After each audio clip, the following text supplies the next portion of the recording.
প্রিয় ছাত্রছাত্রীরা, আমরা চলে এসেছি আজকের ক্লাসে। আমি একদম গোড়া থেকে তোমাদেরকে শুরু করছি। আজকে আমরা করব সাবজেক্ট ভার্ব এগ্রিমেন্ট, অর্থাৎ সাবজেক্ট এবং ভার্ব দুটোই যেন আমাদের সেন্টেন্সে একই রকম হয়। অর্থাৎ সাবজেক্ট যদি সিঙ্গুলার হয়, ভার্বটাও সিঙ্গুলার হতে হবে।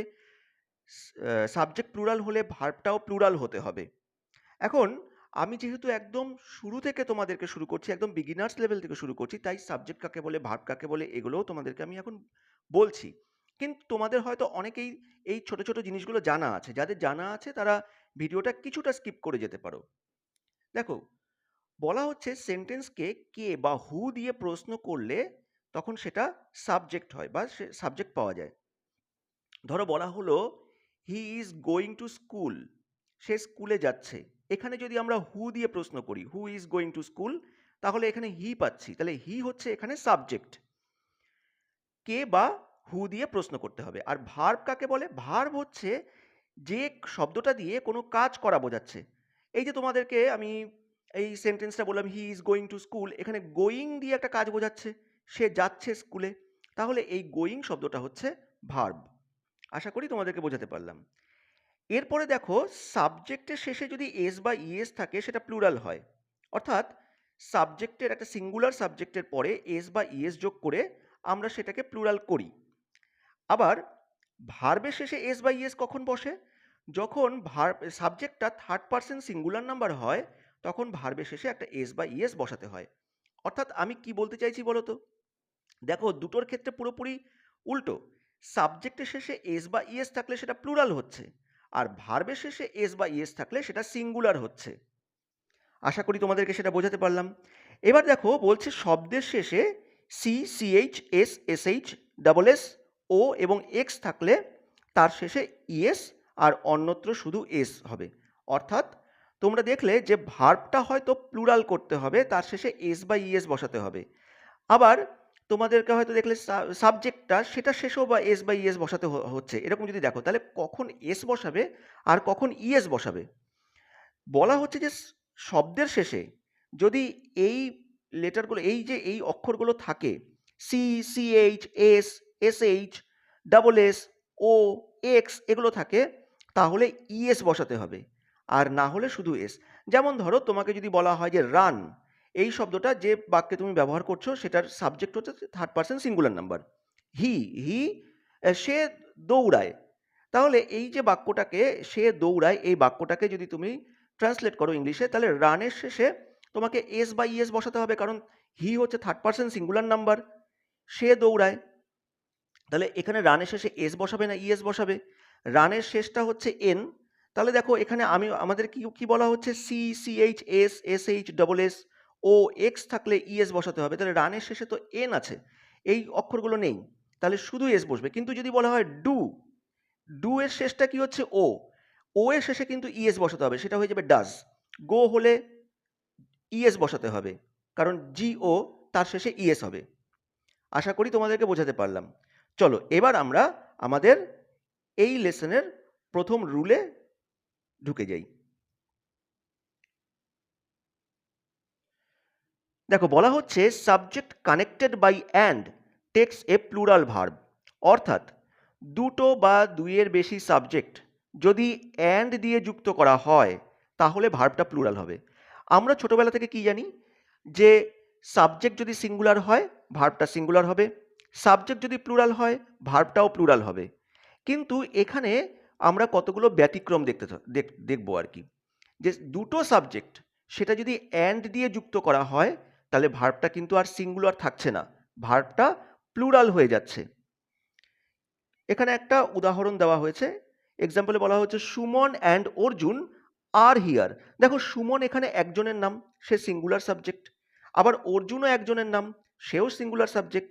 এই দুটো সিঙ্গুলার সাবজেক্টকে যখন আমি অ্যান্ড দিয়ে যুক্ত করছি, তখন ভার্বটা কিন্তু আর সিঙ্গুলার থাকছে না, ভার্বটা কিন্তু এখানে হয়ে যাচ্ছে প্লুরাল। সেই জন্য আর বসলো। আর কিন্তু এখানে প্লুরাল, প্লুরাল ভার্ব। চলো এরপরে second rule. Subject connected by and but denoting the same person takes a singular verb.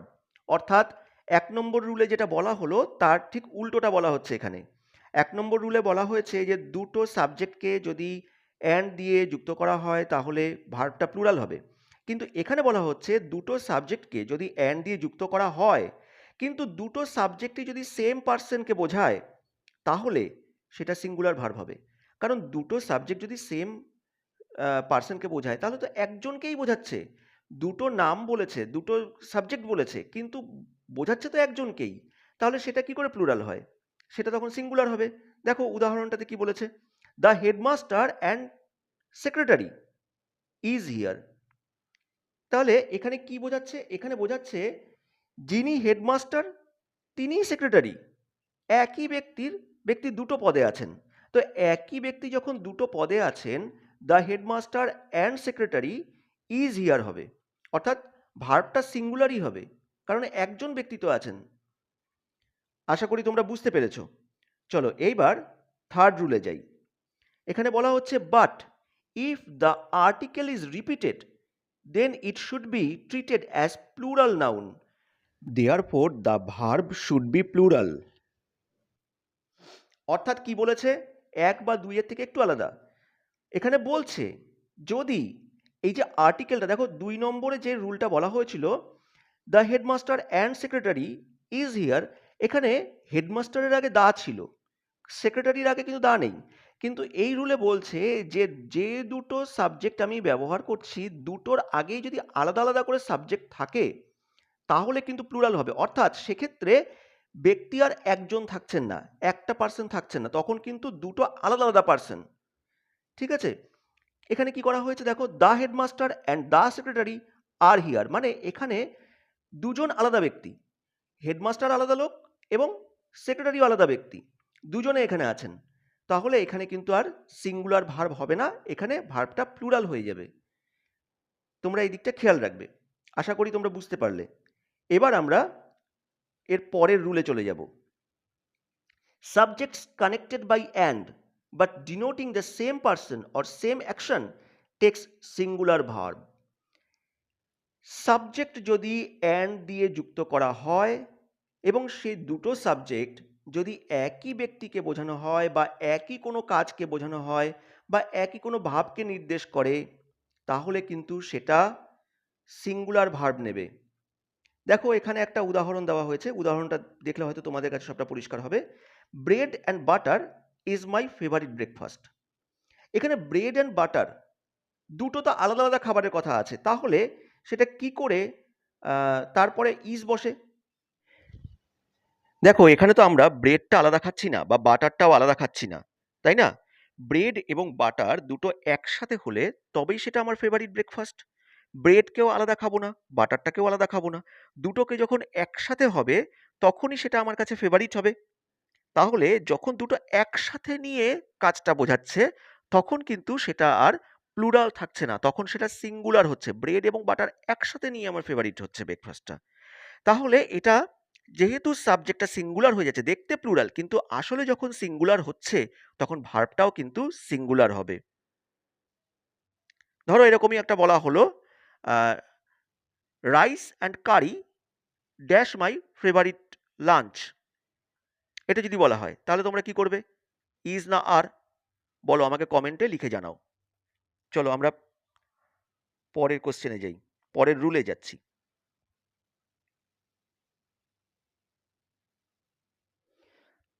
5 number rule বলেছে subjects connected by and but preceded by each or every takes a singular verb.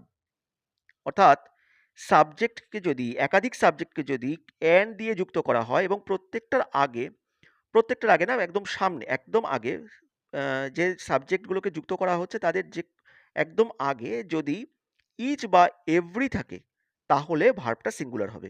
অর্থাৎ প্রত্যেকটা সাবজেক্টের আগে না, সব যে সাবজেক্টগুলোকে যুক্ত করা হয়েছে তাদের সবকটার আগে, একদম আগে যদি ইচ বা এভরি থাকে। এখন দেখো ইচ বা এভরি মানে কি? আমরা বাংলায় প্রত্যেক বলি। প্রত্যেক মানে একজন একজন করে বা একটা একটা করে। ধরো যদি বলা হয় যে ক্লাসে কয়েকজন বসে আছে এবং তাদেরকে বলা হলো যে প্রত্যেকে আজকে ইউনিফর্ম পরে এসেছে, তাহলে প্রত্যেকে মানে কি? সবাই এসেছে, কিন্তু একজন একজন করে যদি দেখি তাহলে সেও ইউনিফর্ম পরেই এসেছে। তাহলে এখানে ইচ বা এভরি একজন একজন করে ব্যক্তিকে বোঝাচ্ছে, একটা একটা করে জিনিসকে বোঝাচ্ছে। তাহলে যখন ইচ বা এভরি থাকছে তখন আমরা কি করে সেটাকে প্লুরাল বলতে পারি?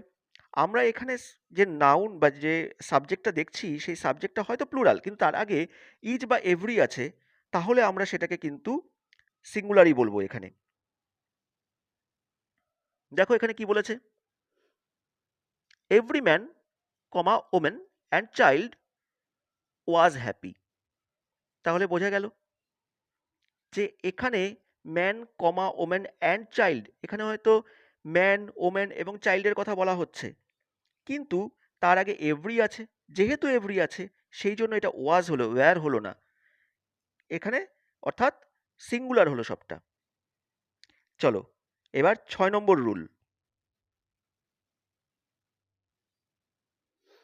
6 নম্বর রুলে বলা হয়েছে each of, each one of, neither of, a variety of, quantity of, এইগুলো যদি থাকে তারপরে যদি প্লুরাল নাউন বা প্লুরাল প্রোনাউন থাকে তাহলে তার পরে যে ভার্বটা হবে সেই ভার্বটা হয়ে যাবে সিঙ্গুলার ভার্ব। অর্থাৎ each of, each one of, neither of, a variety of, a quantity অফের পরে প্লুরাল নাউন বা প্রোনাউন থাকলেও সেটা আসলে সিঙ্গুলার হবে, সেই জন্য ভার্বটাও সিঙ্গুলার হবে। দেখো এখানে উদাহরণ কি বলা হয়েছে, each of the students is intelligent, each of the labours is skilful. অর্থাৎ ইচ অফ, এই যে স্টুডেন্টস বলা হয়েছে, স্টুডেন্টের পরে এস আছে। আমি একটু আগে তোমাদেরকে বললাম যে নাউনের পরে যদি এস থাকে সেটা কিন্তু প্লুরাল হয়, তাহলে স্টুডেন্টসের পরে এস আছে, তাহলে স্টুডেন্টসটা এখানে প্লুরাল। কিন্তু তার আগে ইচ অফ আছে, অর্থাৎ প্রত্যেক স্টুডেন্ট, এই প্রত্যেক কথাটা যদি হয় তখন সেটা কি হচ্ছে, সেটা অবশ্যই সিঙ্গুলার হয়ে যাচ্ছে, সেই জন্য ইজ বসলো। ইজ এখানে সিঙ্গুলার ভার্ব। আশা করি বুঝতে পারলে। চলো এবার পরের রুলে যাই।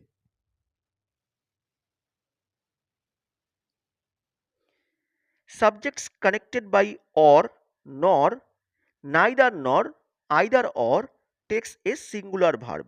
অর্থাৎ সাবজেক্টকে যদি অর দিয়ে, নর দিয়ে, নাইদার নর দিয়ে বা আইদার অর দিয়ে যুক্ত করা হয় তাহলে সেগুলো সিঙ্গুলার ভার্ব হয়। কেন হবে? ধরো বলা হলো রাম অর শ্যাম, তার মানে হয় রাম, রাম অথবা শ্যাম, দুজনের মধ্যে যে কোনো একজন। বা বলা হলো নর, নর মানে কোনোটাই না। নাইদার, নাইদার মানে কেউ না। নাইদার নর মানে এও না ও না। বা আইদার অর যদি বলা হয় তাহলে হয় এ না হলে ও। যদি কোনো কিছু না হয়, ধরো নর বলা হচ্ছে বা নাইদার নর বলা হচ্ছে, তাহলে কোনো কিছুই যদি না হয়, কেউই না হয়, তাহলে সেটা প্লুরাল কি করে হয়? সেটা তো প্লুরাল হবে না। আইদার অর নাইদার নট থাকলে অবশ্যই সেটা সিঙ্গুলার হবে। নর থাকলেও সিঙ্গুলার হবে, অর থাকলেও সিঙ্গুলার হবে। দেখো এখানে একটা এক্সাম্পল আছে, নাইদার টি নর coffee is good for health. অর্থাৎ চাও না কফিও না, দুটোর মধ্যে কোনোটাই যদি না হয় সেটা তো প্লুরাল হতে পারে না। প্লুরাল যখন হবে সেটা একের বেশি হতে হবে। কোনো কিছুই যদি না হয় সেটা অবশ্যই সিঙ্গুলার হবে। তাহলে চাও না কফিও না, সেই জন্য তারপরে ইজ বসলো। চলো এবার আমাদের 8 number rule. Subjects connected by or, nor, either or, neither nor and are of different number, then the verb agrees with its nearest subject। অর্থাৎ আগের যে রুলটা বলা হলো তার থেকে এবার আলাদা। আগেরটাতে কিন্তু যে কটা তোমার বলা হচ্ছিল, মানে যে সাবজেক্টগুলো তোমার বলা হচ্ছিল সেগুলো সবকটাই সিঙ্গুলারে ছিল, এটা খেয়াল করবে। টি, কফি, এগুলো সব সিঙ্গুলার। এখন বলা হচ্ছে কি, or, nor, either or, neither নর, এগুলো দিয়ে যে সাবজেক্টগুলোকে আমরা যুক্ত করছি সেগুলো যদি ডিফারেন্ট নাম্বারে থাকে তাহলে ভার্বটা কার মতন হবে? তার নিয়ারেস্ট সাবজেক্ট, নিয়ারেস্ট যে সাবজেক্ট, তার ভার্বের কাছাকাছি যে সাবজেক্টটা আছে সেইটা যেরকম হবে তেমনি, অর্থাৎ সেই সাবজেক্টটা যদি সিঙ্গুলার হয় তাহলে ভার্বটা সিঙ্গুলার হবে, সেই সাবজেক্টটা যদি প্লুরাল হয় তাহলে ভার্বটা প্লুরাল হবে। যেমন দেখো এখানে বলা হচ্ছে Ram or his friends are coming today. দেখো এখানে রাম সে তার সাথে অর দিয়ে যুক্ত করা হয়েছে, অর হিজ ফ্রেন্ডস, তাহলে ফ্রেন্ডস, ফ্রেন্ডের পরে এস আছে অর্থাৎ এটা প্লুরাল। তাহলে ভার্বের কাছাকাছি কোনটা আছে, রাম আছে নাকি অর হিজ ফ্রেন্ডস আছে? অবশ্যই হিজ ফ্রেন্ডস আছে। এখন হিজ ফ্রেন্ডস এটা প্লুরাল, তাহলে ভার্বটাও প্লুরাল হলো, ওই জন্য এখানে আর বসলো। না হলে যদি উল্টো হতো তাহলে কি হতো, দেখো পরেরটাতেই দিয়েছি my friends or Ram dash coming today, যদি বলা হয় তাহলে ইজ কামিং হবে, কারণ এখানে রাম সিঙ্গুলার এবং সেটা ভার্বের কাছে আছে। আশা করি তোমরা বুঝতে পারলে রুলটা। চলো পরের রুলে যাচ্ছি। আচ্ছা, এইগুলো সম্বন্ধে যে রুলগুলো আমি দিচ্ছি সেগুলো কিন্তু কোশ্চেন দেওয়া হবে, সেই কোশ্চেনগুলো পরে তোমাদেরকে করতে হবে। চলো পরের rule, subjects connected by as well as in addition to together with along with then the verb agrees with its first subject।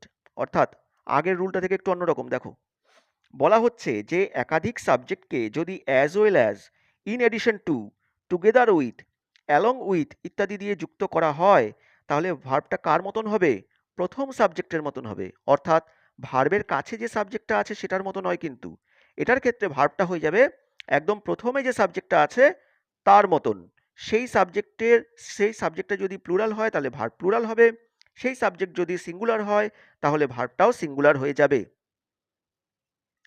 কি বলা হয়েছে একটা উদাহরণ দেখো এখানে, Ram together with his soldiers, Ram together with his soldiers is coming to my house.